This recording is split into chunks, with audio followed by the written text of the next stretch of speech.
Hello friends, in this video we will discuss the remaining questions of exercise 6.1 that is from question number 10 to question number 18. तो start करते हैं question number 10 से. Question number 10 में given है a ladder 5 metre long is leaning against a wall. तो यहाँ पे मैं एक वॉल बना लेता हूँ, एक लैडर बना लेता हूँ जो लीन कर रही है against the wall. The bottom of the ladder is pulled along the ground. तो हम बॉटम ऑफ द लैडर को पुल कर रहे हैं along the ground away from the wall. ये क्वेश्चन में गिवन है और यहाँ पे उसका रेट ऑफ चेंज गिवन है 2 सेंटीमीटर पर second. How fast it is it's height on the wall decreasing. तो यहाँ पे लैडर की जो हाइट होगी वो डिक्रीज करेगी ऑब्वियसली, क्योंकि इस पॉइंट को यहाँ पुल करेंगे तो ये पॉइंट का आएगा नीचे की तरफ आएगा. When the foot of the ladder is 4 metre away from the wall. तो ये हमारा क्वेश्चन है. तो बेसिकली कुछ इस तरीके से होगा कि लैडर नीचे की तरफ आएगी आफ्टर सम टाइम. तो हम किसी एक पर्टिकुलर टाइम टी पे लैडर की पोजिशन ये मान लेते हैं और यहाँ पे क्वेश्चन में जितने भी वेरिएबल्स और इन्फॉर्मेशन गिवन है वो यहाँ पे लिख लेते हैं. तो पहली इन्फॉर्मेशन गिवन है लैडर इज 5 मीटर लॉन्ग. फिर हमें एक मानना पड़ेगा हाइट ऑन द वॉल, क्योंकि उसी का रेट ऑफ चेंज हमें निकालना है. और यहाँ पे जो फुट ऑफ द लैडर का इन्फॉर्मेशन भी गिवन है कि उसको हम पुल कर रहे हैं eight the rate of 2 centimetre पर सेकेंड. तो फुट ऑफ लैडर का डिस्टेंस फ्रॉम द वॉल भी हमें अज्यूम करना पड़ेगा सम वेरिएबल. तो इन वेरिएबल्स को मैं यहाँ लिख लेता हूँ. लेंथ मेरी पता है 5 metre, distance from the wall को मान लेता हूँ x, height on the wall मान लेता हूँ लैडर की y. तो यहाँ पे हमारा ये डायग्राम बन गया. अब सबसे पहले हम लिखेंगे कि हमें क्या rate of change find out करना है, कि how fast it's the height on the wall decreasing. तो हमें निकालना है rate of change of y. This is the height. तो हमें निकालना है dy बाई dt. कब निकालना है? When the foot of the ladder is 4 metre away from the wall. जब x की वैल्यू कितनी है? 4 के बराबर है. तो ये हमारा क्वेश्चन है. फिर हम लिखेंगे गिवन रेट ऑफ चेंज क्या है क्वेश्चन में. गिवन रेट ऑफ चेंज है कि bottom of the ladder is pulled eight the rate of 2 centimetre पर सेकेंड. तो यहाँ पे इसको अवे पुल कर रहे हैं हम, यहाँ पे क्वेश्चन में लिखा है. इसका मतलब x इंक्रीज कर रहा है टाइम के साथ. तो dx बाई dt यहाँ पे क्या होगा? प्लस 2 सेंटीमीटर पर सेकेंड होगा. ये हमें ध्यान रखना है. अगर हम इसको टूवर्ड्स द वॉल पुल करते, पुश करते, तो इसका मतलब x डिक्रीज हो जाता और यहाँ पे नेगेटिव साइन के साथ हम लिखते. तो ये हमें साइन लिखना बहुत इंपॉर्टेंट है. अब नेक्स्ट स्टेप में फिर हम क्या करेंगे? लिखेंगे इक्वेशन बिटवीन द वेरिएबल्स. यहाँ पे वो वेरिएबल्स क्या हैं? y और x, क्योंकि dy by dt in terms of x ही निकालना है. तो y और x में एक इक्वेशन लिखनी पड़ेगी. तो मुझे यहाँ पे दिख रहा है 90 डिग्री का ट्रायंगल. तो पाइथागोरस थ्योरम यूज करके मैं यहाँ पे इक्वेशन लिख सकता हूँ y square plus X square equal to 5 square. अब हमें इस इक्वेशन को डिफरेंशिएट करके क्या निकालेंगे? dy by dt. तो विद रिस्पेक्ट टू t मैं इसको डिफरेंशिएट करूंगा. तो यहाँ पे डिफरेंशिएट करने के दो तरीके हैं. पहला तरीका तो क्या है, मैं इसको डायरेक्टली डिफरेंशिएट यहाँ पे कर देता हूँ. तो वैसे हम सॉल्व करते हैं. तो यहाँ पे वाई स्क्वायर को डिफरेंशिएट करेंगे तो चेन रूल लगेगा. वाई स्क्वायर में पहले पावर का डिफरेंशिएशन होगा, 2 आगे आएगा Y raise to power 2 minus 1. फिर वाई का differentiation with respect to time हो जाएगा D Y by D T, उसको कर देंगे मल्टीप्लाई. ये लगा लिया हमने यहाँ पे चेन रूल. सिमिलर तरीके से एक्स स्क्वायर का डिफरेंशिएशन भी ऐसे ही आएगा, 2x raise to power 2 minus 1 multiplied by D X by D T. और राइट साइड में 5 स्क्वायर एक कांस्टेंट टर्म है, उसका डिफरेंशिएशन आएगा 0. तो इस तरीके से हमने ये एक्सप्रेशन यहाँ पे बना लिया. अब हम यहाँ नोटिस कर सकते हैं कि यहाँ पे मैं 2 को कैंसिल आउट कर सकता हूँ. बेसिकली मैंने क्या किया, 2 को कॉमन लेके 0 से यहाँ पे राइट साइड में ले गया और डिवाइड कर दिया. तो हमारा ये एक्सप्रेशन आ गया. और इस एक्सप्रेशन में अब हम dx बाई dt की वैल्यू पुट कर सकते हैं +2, क्योंकि dy बाई dt हमें निकालना है, dx बाई dt हमें गिवन है. तो इस एक्सप्रेशन बन जाएगा, ये y रेज टू पावर 1 है, y dy by dt plus x multiplied by 2 equal to 0. तो इससे dy बाई dt की वैल्यू आ जाएगी -2x बाय y. अब हम यहाँ पे x की वैल्यू तो पुट कर सकते हैं 4, क्योंकि dy बाई dt हमें निकालना है जब x की वैल्यू 4 है. लेकिन यहाँ y की वैल्यू अब हम यहाँ पे क्या पुट करेंगे? तो वो y की वैल्यू हमें निकालनी पड़ेगी. कौन से इंस्टेंस पे निकालेंगे? जब x की वैल्यू 4 है. तो उसके लिए हम इस इक्वेशन को यूज करेंगे. यहाँ पे x की वैल्यू 4 पुट करेंगे तो उस इंस्टेंस पे हमें पता लगेगा कि y की वैल्यू हमें क्या पुट करनी है यहाँ पे. तो 4 पुट कर देंगे तो स्टैंडर्ड ट्रायंगल बन गया 5 स्क्वायर 4 स्क्वायर. तो y स्क्वायर क्या आएगा? 3 स्क्वायर. तो y की वैल्यू यहाँ पे निकालेंगे तो 3 आएगी, क्योंकि y स्क्वायर की वैल्यू 9 के बराबर आएगी. अब ये y की वैल्यू हम यहाँ पे पुट करेंगे तो हमें मिलेगा dy बाई dt. तो इससे आंसर आ जाएगा -8/3. अब इसकी यूनिट क्या होगी? Rate of change of length निकाल रहे हैं और यूनिट यहाँ पे गिवन है सेंटीमीटर. तो यहाँ पे क्या आएगा? सेंटीमीटर पर सेकेंड इसकी आएगी यूनिट. तो एक तो हम इस तरीके से डिफरेंशिएट करके निकाल सकते हैं dy बाई dt. अब एक और तरीके से हम डिफ्रेंशिएट कर सकते हैं, उसमें हम क्या करेंगे, x वेरिएबल को एलिमिनेट कर देंगे, एक वेरिएबल को एलिमिनेट कर देंगे, y in terms of x ही लिख लेंगे हम डायरेक्टली, एक एक्सप्लिसिट इक्वेशन यहाँ पे लिख लेंगे। तो y की वैल्यू मैं यहाँ पे लिख लूंगा under root of 25 minus X square. इससे क्या होगा, जब मैं y स्क्वायर को डिफ्रेंशिएट करूंगा तो उसमें y की टर्म आएगी नहीं, फिर मुझे y की टर्म निकालनी ही नहीं पड़ेगी, y in terms of x आएगा, तो dy बाई डी टी निकालूंगा तो वो भी किसकी टर्म्स में आएगा, x की टर्म्स में ही आएगा, और उसमें dx बाई डी टी ही आएगा। तो उसमें क्या, फिर हम डायरेक्टली ये वैल्यू और ये वैल्यू पुट करके आंसर निकाल सकते हैं, लेकिन उसकी कैलकुलेशन थोड़ी सी कॉम्प्लिकेटेड होती है। तो यहाँ पे इस एक्सप्रेशन को मैं लिख लूंगा 25 minus X square raise to power half, फिर हमें यहाँ लगाना पड़ेगा फिर से चेन रूल।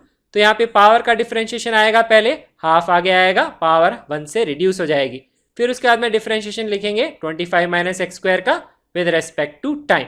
तो इस चीज़ को सिंप्लीफाई करेंगे तो ये आएगा हाफ माइनस 1 माइनस हाफ, तो ये आ जाएगा इसकी पावर माइनस हाफ। इसका मतलब डिनोमिनेटर में आएगा अंडर रूट, क्योंकि माइनस हाफ है तो डिनोमिनेटर में इसको लिखेंगे तो प्लस हाफ नीचे आ जाएगा। अब इसके बाद में हम डिफरेंशिएट करेंगे इस टर्म को, तो ये तो कांस्टेंट है, इसका डिफरेंशिएशन आएगा नहीं, एक्स स्क्वायर का डिफरेंशिएशन आएगा विद रिस्पेक्ट टू टाइम। तो यहाँ पे फिर से चेन रूल लगाएंगे जैसे हमने पहले लगाया था, यहाँ पे सिर्फ एक नेगेटिव साइन आएगा, तो यह आएगा 2x raise to power 2 minus 1 और dx बाई डी टी।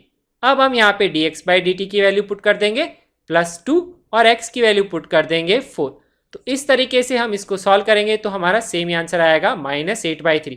तो अगर आप नोटिस करेंगे पिछले केस में भी कुछ ऐसा ही आया था। ये बेसिकली क्या है, y की ही वैल्यू है, यहाँ पे हम निकाल रहे पुट कर रहे हैं डायरेक्टली, वहाँ पे हमने y की वैल्यू अलग से निकाल के पुट करी थी, तो उसमें कैलकुलेशन थोड़ी आसान थी, इसमें कैलकुलेशन में मिस्टेक होने के चांसेस ज़्यादा रहते हैं। आप एग्जाम में कोई भी मेथड अप्लाई करके वैल्यू निकाल सकते हैं। तो हमारे इस क्वेश्चन का आंसर है -8/3 सेंटीमीटर पर second. Now let us discuss next question, that is question number 11। Question number 11 is a particle moves along the curve 6y = x³ + 2। तो हमें इक्वेशन गिवन है, एक पार्टिकल मूव कर रहा है इस कर्व के along, suppose this is the curve, we have to find the points on the curve. तो हमें इस पे एक पॉइंट फाइंड करना है या पॉइंट्स फाइंड करने हैं, तो उस पॉइंट को हम मान लेते हैं सपोज x, y। तो सपोज ये वो पॉइंट है जो हमें फाइंड करना है। उसके बारे में इंफॉर्मेशन क्या है, at which the y coordinate is changing 8 times as fast as the x coordinate. तो यहाँ पे इस स्टेटमेंट के देखिए 3 पार्ट्स हैं। यहाँ पे लिखा है y coordinate is changing 8 times as fast as x coordinate. इसका मतलब क्या है, rate of change of y coordinate equal to 8 multiplied by rate of change of x coordinate. यहाँ पे ये इंफॉर्मेशन गिवन है, तो इस पॉइंट पे ऐसा हो रहा है, तो rate of change of y coordinate को हम क्या लिखेंगे, dy by D T equal to 8 multiplied by dx by D T. तो यहाँ पे अगर हम नोटिस करेंगे अब, तो dt यहाँ पे हम कैंसिल आउट कर सकते हैं because this is single derivative. तो यहाँ से हम dy बाई डी एक्स की वैल्यू निकाल सकते हैं, कितनी आएगी, 8 के बराबर आएगी। तो बेसिकली हमें क्वेश्चन में ये इन्फॉर्मेशन गिवन है कि dy बाई डी एक्स की वैल्यू 8 है और हमें x और y की वैल्यूज निकालनी है। तो हम क्या करेंगे, इस इक्वेशन को डिफरेंशिएट कर देंगे both the sides with respect to x। तो y का डिफरेंशिएशन आएगा dy by D X, x³ का डिफरेंशिएशन आएगा 3x², और 2 तो है कांस्टेंट। तो यहाँ से dy बाई डी एक्स की वैल्यू आ जाएगी 3x²/6, दैट इज x²/2। 3 से 6 कैंसिल आउट हो जाएगा, यहाँ पे 2 बचेगा। तो अब हमें क्या करना है, x²/2 को इक्वेट करना है 8 से, और फिर उससे हम निकाल सकते हैं x की वैल्यू। तो x² की वैल्यू आएगी 16, x की वैल्यू आएगी +-4। तो यहाँ पे हमने x coordinate of the point निकाल लिया कर्व पे, जिसके लिए rate of change of y coordinate is equal to 8 times the rate of change of x coordinate, that is dy by D X की वैल्यू 8 के बराबर है। तो यहाँ पे x की वैल्यू अब हम पुट करेंगे इन द कर्व, फिर उससे हम निकालेंगे y की वैल्यू। तो यहाँ पे 2 पॉइंट्स आएंगे, पहले पॉइंट में x की वैल्यू 4 पुट करेंगे कर्व में, तो उससे हम निकालेंगे y की वैल्यू। तो यहाँ पे सिंपली 4 पुट कर देंगे, ये आएगा 64 + 2 दैट इज 66, और y की वैल्यू आएगी 66/6 दैट इज 11। और हम वैल्यू पुट करेंगे नेक्स्ट -4, उससे निकालेंगे y की वैल्यू। तो ये -64 आएगा +2, तो आएगा -62 डिवाइडेड बाय 6। उसको आप सिंप्लीफाई करेंगे तो वैल्यू आएगी -31/3। तो हमारे आंसर में कितने पॉइंट्स आएंगे, there will be 2 points. First point is 4,11, second point is -4, -31/3। तो ये हमारे क्वेश्चन नंबर 11 का answer. Now let us discuss next question, that is question number 12। The radius of an air bubble is increasing at the rate of 1/2 cm/s. At what rate is the volume of the bubble increasing when the radius is 1 centimetre. तो यहाँ पे हमें दो variable मानने पड़ेंगे, radius and volume, क्योंकि इससे related information given है। और बबल कैसा होता है, स्फेरिकल शेप होती है बबल की। तो सबसे पहले हम यहाँ लिख लेते हैं कि हमें फाइंड क्या करना है, that is at what rate the volume is increasing. तो हमें वॉल्यूम का चेंज निकालना है विद रिस्पेक्ट टू टाइम। किस मूवमेंट पे निकालना है, जब रेडियस की वैल्यू कितनी है बबल की, 1 सेंटीमीटर के बराबर है। तो ये फर्स्ट इन्फॉर्मेशन लिख ली। सेकेंड हमें लिखेंगे कि given rate of change question में है या नहीं, वो हमें गिवन है radius is increasing at half centimetre पर सेकेंड। तो dr/dt की वैल्यू है प्लस हाफ सेंटीमीटर पर second because it is increasing. फिर स्टेप 3 में हम क्या करेंगे, इक्वेशन लिखेंगे बिटवीन वेरिएबल्स। यहाँ पे कौन से वेरिएबल्स हैं, वो v और r। तो वॉल्यूम का रेडियस के में रिलेशन होता है स्फेयर में, वो होता है 4/3 पाई r क्यूब। अब हम इस इक्वेशन को डिफरेंशिएट करेंगे both the sides with respect to t। तो यहाँ पे हम निकालेंगे dv/dt। तो dv/dt में लेफ्ट साइड में तो dv/dt आ जाएगा, राइट साइड में 4/3 पाई एज इट इज आ जाएगा। फिर r क्यूब में लगाएंगे चेन रूल, तो 3 आगे आएगा, r⁻³ - 1 मल्टीप्लाइड बाय dr/dt। इसको सिंप्लीफाई करेंगे, 3 कैंसिल हो जाएगा, तो यह आएगा 4 पाई r² dr/dt। इसको आप एक तरीके से और इवेलुएट कर सकते हैं अगर आपको चेन रूल लगाने में प्रॉब्लम है। तो आप क्या करिए, इसको dv/dr यहाँ निकाल लीजिए। v is a function of r है, तो dv/dr क्या आएगा, 4 पाई r²। ये कैलकुलेशन आप कर सकते हैं। फिर इसको ऐसे लिख लीजिए, dv = 4 पाई r² dr। फिर इसको दोनों तरफ dt से डिवाइड कर लीजिए, उससे भी dv/dt की वैल्यू हम निकालेंगे तो सेम ही आंसर आएगा। ऐसा हम इसलिए कर सकते हैं क्योंकि सिंगल डिफरेंशिएशन की प्रॉपर्टी होती है, हम उसको dt या इस तरीके से वेरिएबल से डिवाइड कर सकते हैं। अब हम क्या करेंगे, यहाँ पे वैल्यू पुट कर देंगे dr/dt की, that is equal to half, वो हमें क्वेश्चन में गिवन है। तो उससे dv/dt की वैल्यू आ जाएगी 2 पाई r², और वो वैल्यू आ गई इन टर्म्स ऑफ r। उसमें फिर हम r की वैल्यू पुट कर देंगे इक्वल टू 1, तो हमें मिल जाएगा dv/dt एट r = 1। यही हमें क्वेश्चन में फाइंड करना है। तो आएगा 2 पाई 1² दैट इज इक्वल टू 2 पाई। अब इसकी यूनिट लिखेंगे, तो वॉल्यूम इज मीटर और सेंटीमीटर क्यूब, क्वेश्चन में सेंटीमीटर में है तो यह आएगा सेंटीमीटर क्यूब पर सेकेंड।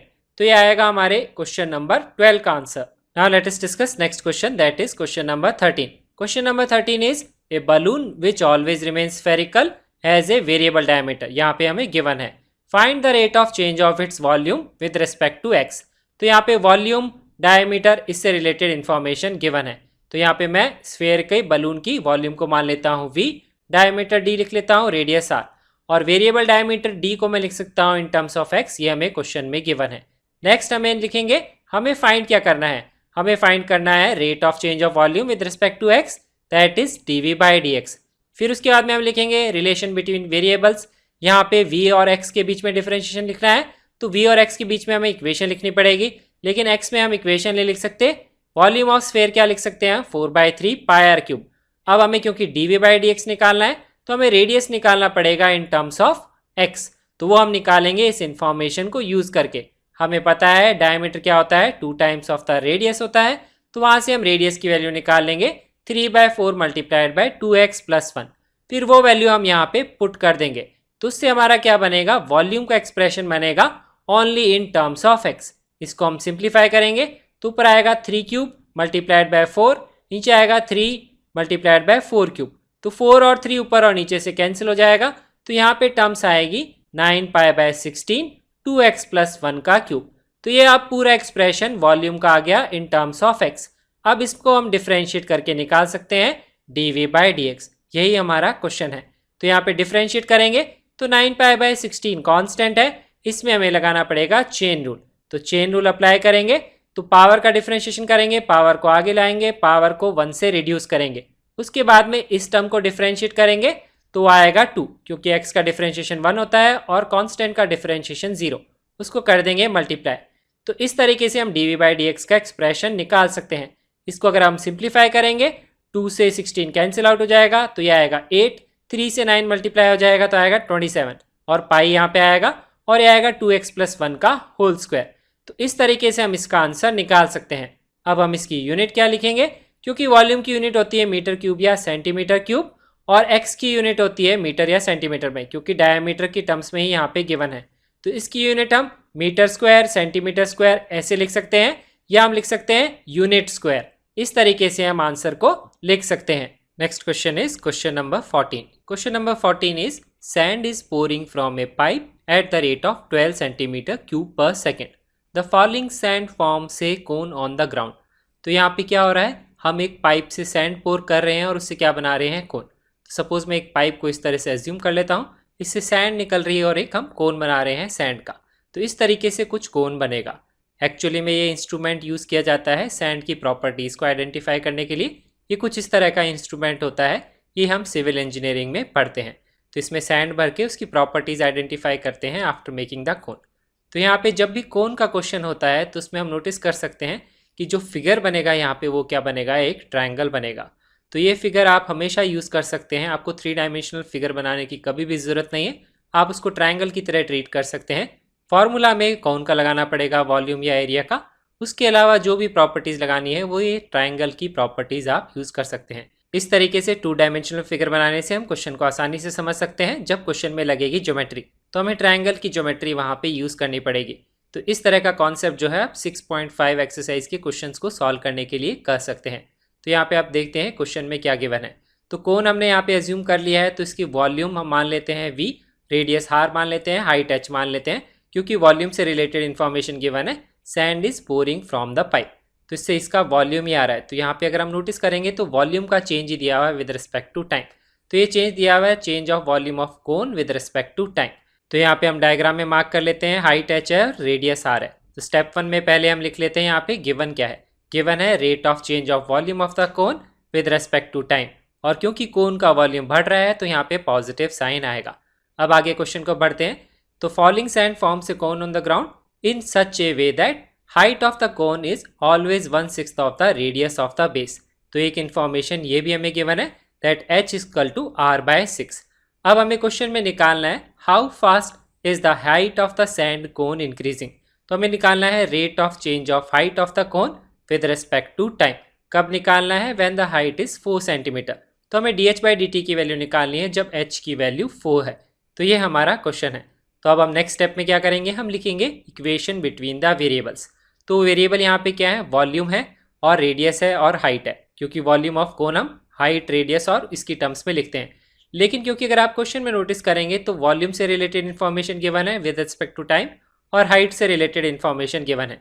तो हमें इस पूरी इक्वेशन को चेंज करना पड़ेगा 2 वेरिएबल्स में, that is volume and height. तो यहाँ पे मैं क्या करूँगा, रेडियस की वैल्यू पुट कर दूंगा. कहाँ से, इस इन्फॉर्मेशन से. तो रेडियस की वैल्यू मैं पुट कर दूंगा 6h. तो वॉल्यूम इसमें चेंज हो जाएगा, इसमें 1/3 पाई 6h का whole square multiplied by h. इसको आप सिंप्लीफाई करेंगे तो वॉल्यूम की वैल्यू आएगी 12 पाई h3. अब क्या होगा, जब हम इसको डिफ्रेंशिएट करेंगे both the sides with respect to t, तो अब हमारा क्या आंसर आएगा, dv/dt आएगा इधर, और इधर आएगा dh/dt और h की टर्म्स आएंगी. और उसकी वैल्यू फिर हम यहाँ पुट कर देंगे, इसकी वैल्यू पुट कर देंगे और ये वैल्यू हम निकाल लेंगे. तो जब हम इसको डिफ्रेंशिएट करेंगे तो हम लगाएंगे चेन रूल. 12 पाई तो कांस्टेंट है, पावर का डिफरेंशिएशन आएगा 3 और 3 - 1 हो जाएगा. फिर h का differentiation with respect to time और उसको कर देंगे हम मल्टीप्लाई. अब हम यहाँ पे वैल्यू सब्सटीट्यूट कर देंगे तो ये सॉल्व करके इसमें चेंज हो जाएगा. फिर हम dh/dt की वैल्यू निकालनी है हमें क्वेश्चन में, ये तो हमें क्वेश्चन में गिवन है. और इसके बाद में हमें dv/dt क्वेश्चन में गिवन है +12 और हाइट की वैल्यू गिवन है, कब निकालना है, h इक्वल टू 4. तो ये वैल्यूज हम यहाँ पुट कर देंगे तो बनेगी ये इक्वेशन. अब इसको आप सिंप्लीफाई करेंगे, यहाँ डिवाइड कर देंगे तो dh/dt की वैल्यू आएगी 1/48 पाई. और इस क्वेश्चन में आंसर की यूनिट क्या आएगी, क्योंकि हाइट का चेंज है दैट इज सेंटीमीटर पर सेकेंड. तो ये आ गया हमारे इस क्वेश्चन का आंसर. अब हम डिस्कस करते हैं next question, that is question number 15. Question number 15 is the total cost in rupees associated with the production of x units of an item is given by. तो यहाँ पे हमें कॉस्ट गिवन है as a function of output. जितना output हम produce करते हैं उसकी कॉस्ट की कैलकुलेशन के लिए यहाँ पे इक्वेशन गिवन है. We have to find the marginal cost when the 17 units are produced. तो हम स्टार्ट करते हैं, सबसे पहले लिख लेते हैं जो गिवन इन्फॉर्मेशन है. तो ये कॉस्ट का फंक्शन हमें गिवन है. फिर सेकंड स्टेप में हमें लिख लेते हैं कि हमें फाइंड क्या करना है, that is the marginal cost. Marginal cost का बेसिकली मतलब होता है instantaneous rate of change of cost with output. तो यहाँ पे c कॉस्ट है, x है आउटपुट जितना हम प्रोड्यूस कर रहे हैं, तो हमें dc/dx यहाँ पे निकालना है. ये हमारा क्वेश्चन है, कब निकालना है, व्हेन 17 यूनिट्स आर प्रोड्यूस्ड. तो हमें dc/dx की वैल्यू निकालनी है जब x की वैल्यू कितनी है, 17. तो ये बहुत आसान क्वेश्चन है. हम डायरेक्टली क्या करेंगे, पहले इसको डिफरेंशिएट कर लेंगे with respect to x both the sides. तो यहाँ पे 3 टर्म्स डिफरेंशिएट होगी, कांस्टेंट का डिफरेंशिएशन 0 होता है, तो x³ का डिफरेंशिएशन आएगा 3x², एक्स स्क्वायर का आएगा 2x और x का आएगा 1। अब इसके बाद में हम क्या करेंगे, यहाँ पे x की वैल्यू पुट कर देंगे 17, क्योंकि हमें dc/dx निकालना है जब x की वैल्यू 17 है। तो हम ये कैलकुलेशन कर सकते हैं।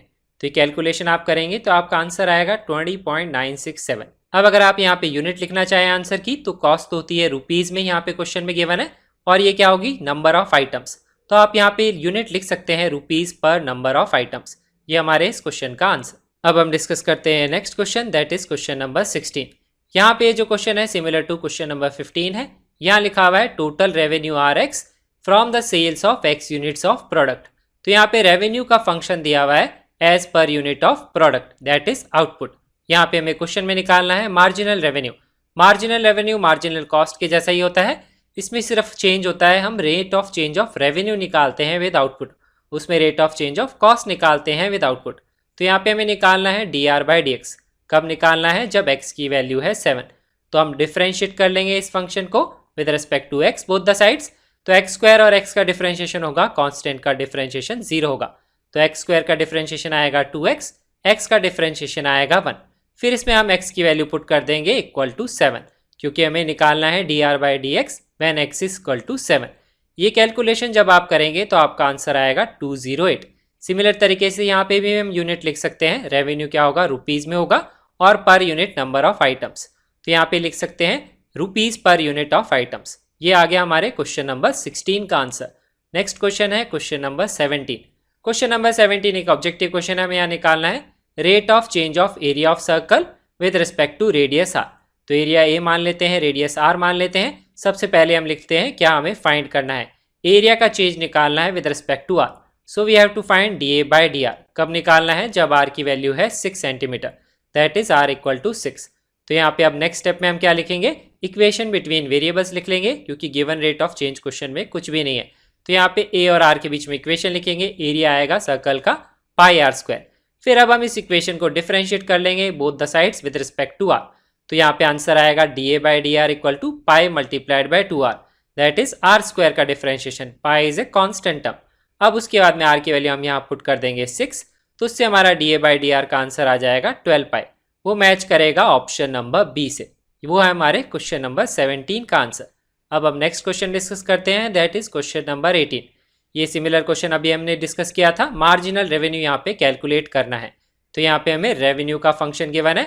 मार्जिनल रेवेन्यू क्या होता है, dr/dx, जो मैंने आपके साथ डिस्कस किया, rate of change of revenue with output. तो यहाँ पे dr/dx कब निकालना है, जब x की वैल्यू है 15।